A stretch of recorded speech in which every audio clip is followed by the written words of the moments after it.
আসসালামু আলাইকুম। আজকে আমি এসেছি জয়পুরহাট জেলার আক্কেলপুর থানার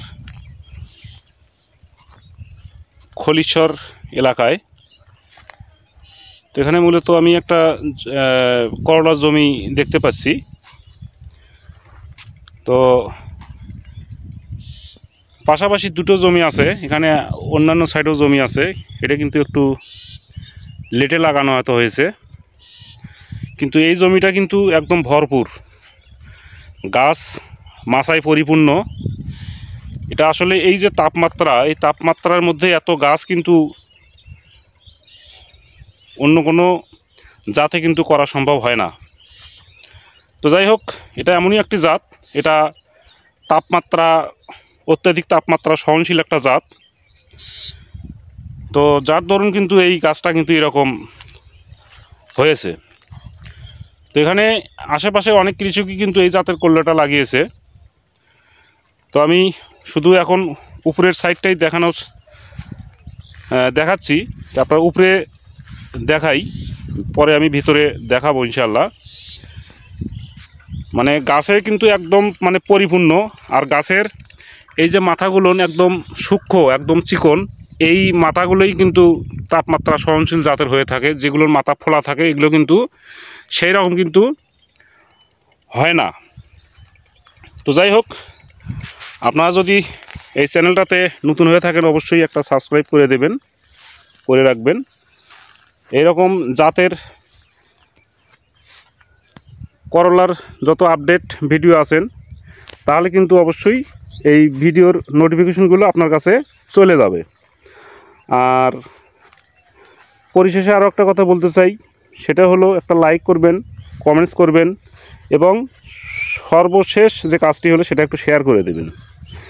তাহলে আপনাদের দ্বারা যারা প্রত্যন্ত অঞ্চলে যে কৃষকগুলো থাকে তারা কিন্তু এই ধরনের ভিডিওগুলো দেখলে তারা ভালো কিছু পাবে। তো যাই হোক, আমি যে জমিটাতে আছি সেই জমির মালিকের নাম কিন্তু আব্দুল লতিফ। ইনি এই এলাকারই বাসিন্দা, অনেকেই চেনেন। এই এলাকার যদি কেউ এই ভিডিওটা দেখে থাকেন তাহলে অবশ্যই চেনেন, এনার নাম আব্দুল লতিফ। তো ওনার বাড়ি দুলালি।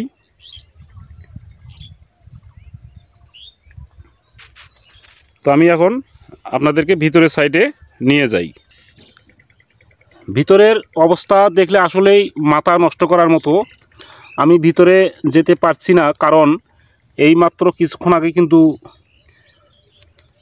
পানি দিয়ে গেছে, মানে সেচ দিয়ে গেছে, যার কারণে ভিতরে যাওয়া সম্ভব হচ্ছে না। দেখতেই পাচ্ছেন ভিতরে কি পরিমাণ করলা মানে ধরে আছে। আমি একটু যদি জুম করে দেখাই তারপরে আপনি বুঝতে পারবেন অবশ্যই। দেখতেই পাচ্ছেন কি পরিমাণ করলা কিন্তু ঝুলে আছে। আর করলার সাইজ যদি দেখেন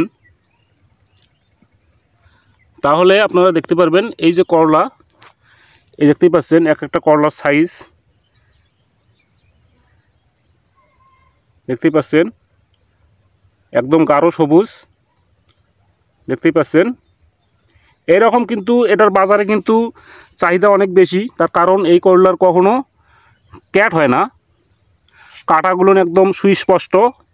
আর এই কাঁটা এমনই মানে রাবারের মতো হওয়ায় কিন্তু এই করলাটার কাঁটা কিন্তু মানে ভেঙে যায় না, যার কারণে দীর্ঘ সময় পরিবহনে কিন্তু এটার কোনো মানে এটার কাঁটাগুলো অটুট থাকে।